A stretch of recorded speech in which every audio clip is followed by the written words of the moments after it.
Because he makes them sick.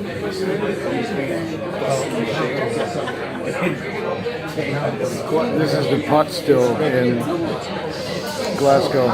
They're always going up to the bar to get me a dram. That's amazing.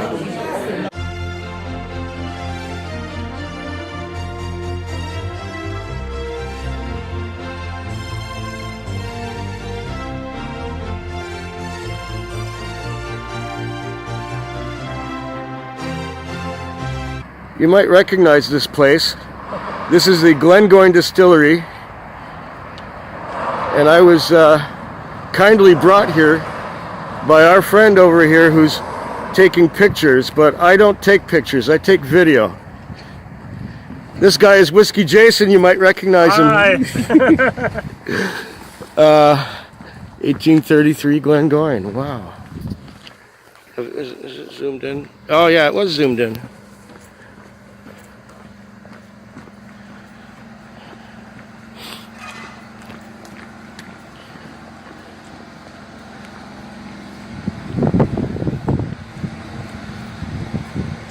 Tours and tickets way in. Good morning. Oh wow. Jason Silver, I should have been at 10 o'clock, but I'm To our warehouses across the road. And the building way, it. you know the story of it. By adding water at that stage. Yeah? And this is just a variety of casks that you can see here, all different sizes. The barrel here, 230 litres, and the punch in here, 500 litres. All of our casks must be made of oak, but we use two different types of oak. We use red European oak and we use white American oak. And you get different influences from each in terms of colour and in terms of flavour. 100% of the colour of the whisky is derived from the cask. There are no additives. More than 80% of the flavour is also derived from the cask. The flavouring was started in distillation and it's developed in maturation over the period of time. From the red oak, we get spicier flavours such as chocolate, cinnamon, dried fruit. And from the white oak, we get citrus flavours such as honey, lemon and coconut. What you can see here in this first window is when we put the spirit into a sherry red European oak cask. When we put it in the first day, represented by the first bottle, the spirit is crystal clear like water. Each further bottle represents one further year of maturation. So you can see, year after year, it takes more and more colour. It also takes more and more flavour. Until we get to year 29 here, and we have now achieved a deep red copper colour, and we've got lots and lots of flavour in there. But something else has happened. What else has happened? Angels. Yeah. Technically, what else has happened? Evaporation. Yeah, that was a bad word. I wanted someone to say the bad word. Evaporation is a bad word in Glengoyne. We don't like evaporation. Technically, it's correct, but we don't like to think that our product has simply disappeared into the atmosphere. So we've got a much more romantic explanation. We call it something else. We call it the angel's share. Yeah? Hence the lower levels as you go along, yeah. We believe that the angels descend upon us, they have a little party at our expense, they share in our whisky, and then they bless our whisky. Yeah? And what you can see in the second window is the difference in coloration that we get when we put it into a sherry white American oak window. American oak window, American oak cask. Yeah. We don't achieve that deep red copper colour, we get more of a bronze colour. And we also get different flavours developing in there. And if you look very closely, you may notice the angels don't take as much. Because it's, yeah, okay. Yeah, because...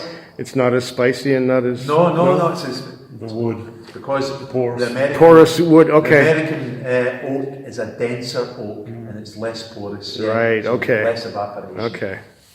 We do predominantly use sherry casks, but we also use bourbon casks. Yep. And we use the bourbon casks to give some of our whiskies a bourbon influence. And the whisky that you had earlier had a bourbon influence in it, yeah? But we also use them because of their availability. Because the Americans, when they make bourbon, by their bourbon regulations, can only use their casks once. And we're Scottish, and we think that's kind of daft. So we buy them, and we use them for the second and a third time, yeah? To give some of our whiskies that bourbon influence. We don't only use our casks once, we'll use our casks 3 times. But each subsequent time that you use a cask, you get a different influence from it in terms of colour and flavour. That's where our master blender comes in. It's his or her job to ensure that they comprise those casks together in the correct composition to ensure consistency in our whisky. To ensure that the 12-year-old made today is the same as the 12-year-old made last year and subsequently next year, and so on and so on. Over here, we have a functional warehouse, and it's purposely dark to keep it nice and cool. But the top number in each cask tells you the year in which the spirit went into the cask. So if I quickly draw your attention to the 4 in the bottom row, if you can see them, yeah, at the back, the 4 in the bottom row at the back. Can someone tell me the year in which the spirit went into those casks? The top number? Nope. 79? 1972. No, 72, okay. Yeah, just over 46 years ago. It's too dark. Yeah. We are going to bottle that in 2022, making a 50-year-old Highland single malt whisky. Wow. To give you an example, our sister distillery Tamdhu in the Speyside whisky region, they bottled a 50-year-old Speyside single malt in 2014. They made just over 250 bottles and it sold out in 3 months. How much do you think they charged for a single bottle? Lots and lots. 12,000, 8,000. 12,000 is a good estimate. £16,000 per bottle. Yeah? It's estimated when that goes in the market in 2022, it will go in the market at £20,000 per bottle. The good news I've got for you here today is, courtesy of your ticket, you can pre-order and get a 2% discount. Thank you. Well, it's locked because it's a customs warehouse. There's a notice over there telling you it belongs to the tax man. Yeah? Yeah. The minute it comes through the spirit safe, it is then a taxable product. So it's very. When you seen Billy in the film, you never seen it. Nope. But Billy talks about the flunky bottles. And he's stealing the spirit. Yeah. Oh, yeah. Okay. That's not the film I was thinking of. Yeah. Okay, so we're going to make our way up to the shop. Can I ask a question with the bottle? Some of them have numbers on them. For example, Yeah. 21 is really just European oak, 18. No, it's 21 is just telling you that that's it been. Okay, so you maybe with the 21-year-old. 21 years. Okay. Yeah, 21 okay. years. So it's just showing you the years. That's it after 12 years, after Right. 15 years. Just showing you how many years. But it's very randomly selected, those numbers, as if Well, it's not actually. represent your range. I Well, it thought. does. It does represent our range because Okay. that's when we mature. But, Right. but we don't mature a single bourbon cask. Right. It's a mixture. Okay. But that shows you the colour. Well, I thought the 21-year-old was just in European oak. The 21-year-old Yeah. is just in European oak. These are all vattings, Yeah. the result of vattings. So the examples, but you're correct. Yeah. 21 is exclusively European oak. Yeah. Okay, thank you very much. Okay, so we're going to make our way up to the shop, and you gents have to get your 12-year-old. This is the gift shop at Glengoyne, and they're filling a bottle over there. And I'm almost tempted to bring back one of these boxes of fudge, but I'm limited by the size of my bag. And thanks to Jason here, I've got a lot of Samples. I've got a lot of samples, and I'm trying to lighten my load and give bottles away of Canadian whiskey. And every time I give a bottle of Canadian whiskey, I get a bottle of Scotch or a box of samples. So The curse. yeah, the curse. No kidding.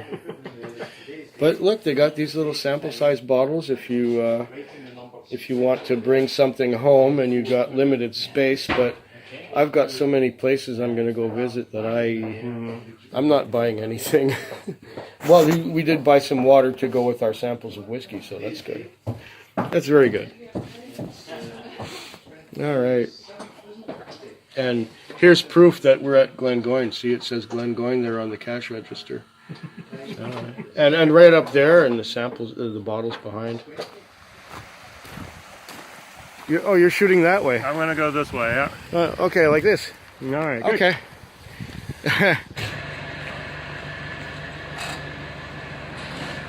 Okay. Foodquig. Foodquig. Foodquig. Food quick. Yeah.